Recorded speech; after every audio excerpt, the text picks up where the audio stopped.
Hey guys, welcome to the third episode in how to make an FPS in Unity. In the last episode, we set up some basic gun animations and we made bullet behavior. And in this episode, well, in the last episode, I said that this episode we'll be making some enemies. Well, turns out we're not going to make enemies, because I realized that without a health system, the enemies won't really be doing anything. So first, today we're going to make some HUD, which is which is short for heads up display, and we're also going to make a health system. So first, let's actually make the script for the health system. So what we're going to do is we're actually going to organize our script there. So we're going to create a folder called player, and we're going to go into the player scripts and create a C# script called health. Now, let's double tap on this to enter Visual Studios, and from there, we're going to be making our script. So, um, for most games, the health system works like, well, okay. So how I usually do my health system is that I would have, a health uh, int or float stored somewhere in a script, and functions that would change that int or float to keep track of when you lose or gain health. Um, and so to do that, let's actually first create a public int health. And we're getting an error because our variable name is actually the same as our class name. So let's actually actually make a public new int health. Actually, you know what? Let's just rename the variable completely. Let's name it health without the cap. Okay, good. So this is going to be our health variable, how much health we have. And next, let's create another variable called public int max health. Actually, let's actually make this a float and also make this a float. We want floats because we might have like decimal places for health. And what we're going to be doing for now is a bar health, and we're not going to display the number. Um, we might do it in a future episode, like a percentage of how much health you have, and we'll do the math behind it. But for now, we're just going to have a simple bar that goes up and down every time you lose or gain health. Great. So next, we're going to actually create a reference to something called a slider. So we're going to say public slider. So actually, no. First, we have to type at the very top using Unity engine.ui. So this imports the UI module and allows us to work with the UI within the Unity engine. Now we're going to say something called public slider. So this will reference to a slider, which will be in a Unity component, a UI component more specifically, that will control, a slider or like a bar going up and down. And now let us create some functions. So we're going to say on void start for now, we're going to have health equals to max health. Um, Great. So basically what this does is that whatever we set our max health to, health would always equal to max health every time we start the game. We're going to change this later, but for now, this is how we're going to do it. Next, we're going to actually create two different functions. So one function is going to be void take damage. Actually, let's make this public. Void take damage, and let's have an int or float damage. So whenever we have like a variable within these brackets, it means that it's going to be a parameter that needs to be set for in order for you to actually call the function. So when we say let's like void update, we can't just simply say take damage anymore, right? It'll give us an error because we have a float damage here. We also have to input a damage variable. So let's actually make it like 34.2 f. Whenever you have a float, you always want to type f behind it. And now there's no longer an error because we've inputted a float in here between the brackets, which is just like a temporary variable thing. Okay, great. Let's actually make this a random dot range um, 0 or 10, or actually no, 1 to 10. So every time let's say if input dot get key down key code dot g, so every time we hit the G button, we're going to call the take damage function. I'm missing a bracket here. And the take damage function is going to make us take damage. And what we're going to do is we're going to say health minus equals damage. So basically pretty simple. Our health is just going to subtract by the damage variable that is inputted every time we call the function. And that every time we press G is going to be a random number between 1 and 10. We're going to just keep this for now, this if input.get equals down G function, because for testing purposes. Later we'll make the enemy actually do damage instead of every time you press G, but for now this is how it's going to be. So next let's actually make a public void heal, because we might have some like healing items in our game. So we're going to say float health, or actually not health, heal amount. So same thing here, you need to input a float in order for you to call the function. And what we're going to do is we're going to say health instead of minus equals plus equals heal amount. Great. So now let's also make another key code if statement. So if input.get key down key code h, we're going to heal, and also input a variable, or sorry, a float, and it's going to be a random number between 2 to 15. Just because we want to heal more than we take damage. Great. So next we also need to actually change the slider value every time we actually take damage. So we're gonna create a new function called void change UI. And we're actually gonna say slider.value is equal to health. Health. If I can spell it right. Okay. At the very start of the game, we also want to set slider.max value to be the max health. You'll see why this makes sense in a second. So every time we take damage, we actually want to call the change UI function, and every time we heal, we also want to call the change UI function. So now we're actually pretty much done with the coding. So actually, let's go back into Unity and start designing the UI. So we want to right-click in the hierarchy and create a UI component, a slider. Now you can see in the game that we have the slider thing at the very bottom. Let's move this to top left, because that's usually where games keep their health bars.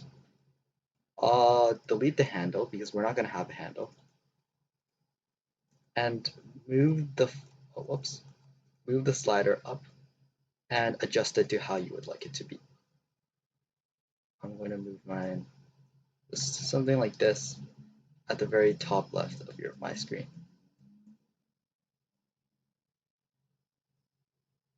Okay, this is going to be my health bar.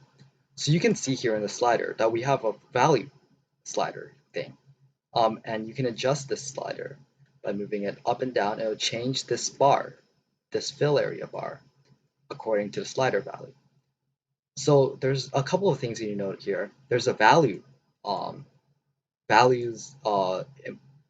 like input box where we can input our value. So we can say like 0.5, and it'll automatically go to 0.5. And thus, this is what we have here in the change UI function. We're setting the slider's value to be our health variable. And at the very start, we're saying the max value variable to our max health. And so basically, what we have here is that we have max value, which can be 100, let's say, and that's going to be our player starting health, and our health that corresponds to our max value. Great. So what we need to do here is we actually need to edit this a bit, or I like to edit this a bit, because the fill area, for some reason, with this slider doesn't usually correspond to what I actually want it to be.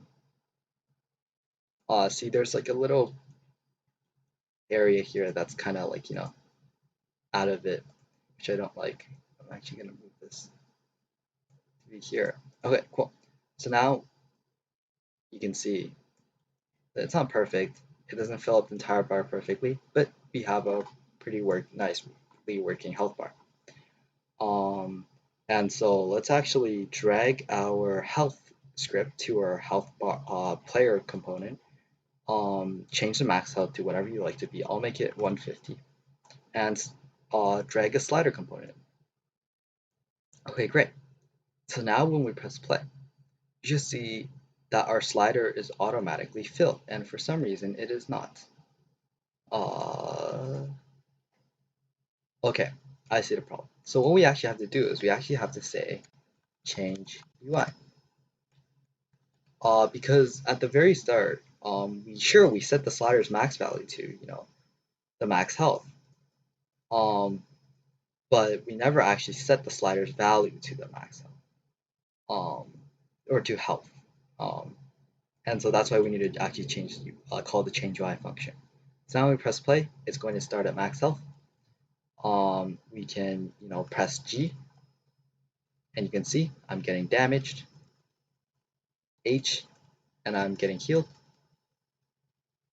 and nice, it works pretty well.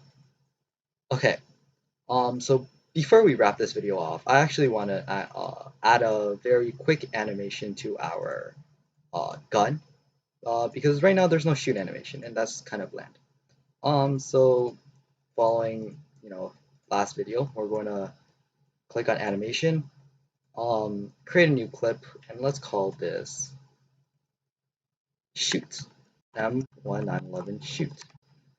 Record, copy the component, mess it up a bit, and then paste the component values. So it's always set to that at the very start. Then we're going to add maybe 1 second. We're going to rotate the gun up. And we're also going to actually cock the hammer back. So that there's a hammer here actually. Or actually what was it called? The slide, yeah. So we're actually going to move the slide slightly back. Like that. So that's actually kind of too slow for me. I'm actually going to move it to 0.5 seconds. And then copy this component and paste that 1 second. So it's still quite slow actually. So I'm actually going to drag this to 15 seconds and drag this to the 30th frame. So now it's quite faster. I'm actually going to make this a bit faster too. So 10 and 20th keyframe. Great. Let's see this in action in the game. And it looks pretty realistic. Good. So now let's actually go into our animator component, and we can see the M1911 shoot animation pop up. So we're actually going to create a new trigger, not a bool this time, a trigger is shooting. And we're going to create transition to is M1911 shoot. We're going to actually add a param condition is shooting, and then make a transition back with no exit time. Great. So now we have our animator component set up. Let's go back into the gun script. And we're actually going to get, oh, whoops. We're going to get when we fire, we're actually going to have the anim, what did we call the animation component? Gun anim dot set trigger shoot, or what was it called? Is shooting. And we don't actually have to set it to true because it's just a trigger. There's no bool component to the trigger. It is called as true. So now actually, whenever we press play, oh no, okay, so I see the problem.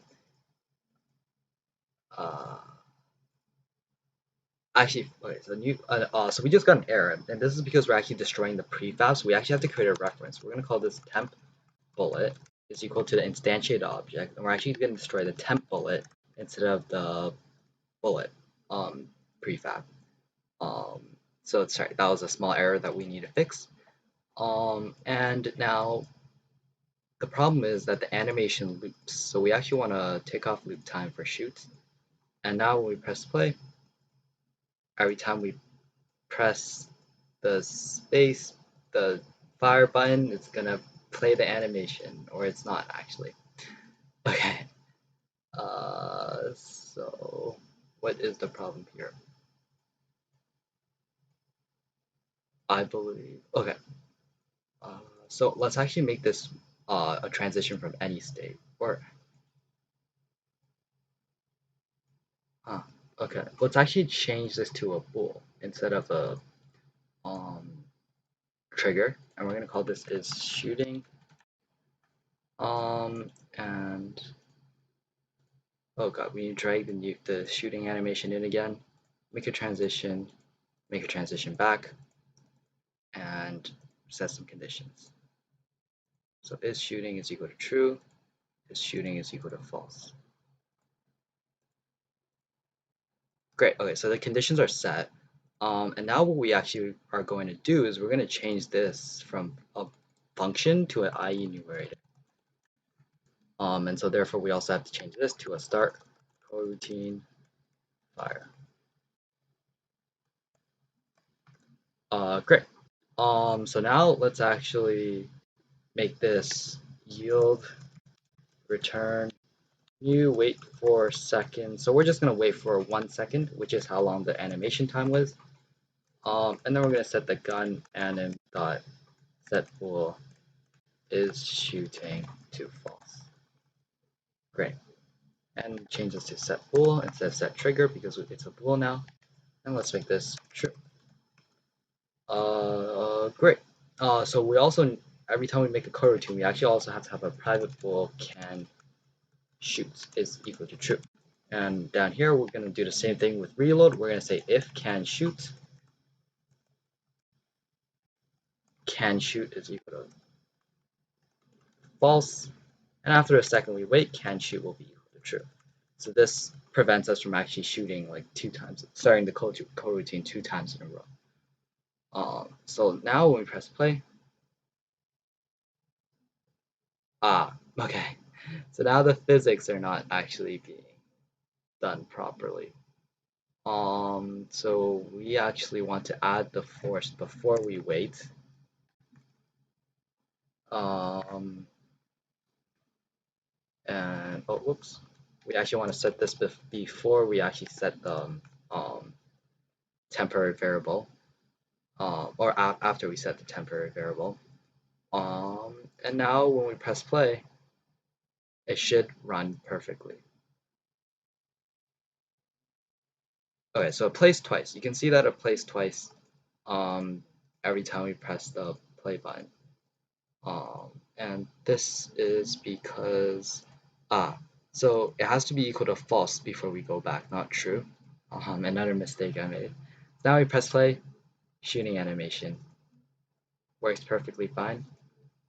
The only thing we're really missing now is for the gun is damage script, and maybe polishing some things and adding an effect every time we shoot something. And that's it for this video, guys. Thanks for watching. Leave a like and a comment. I'll see you in the next video. Bye.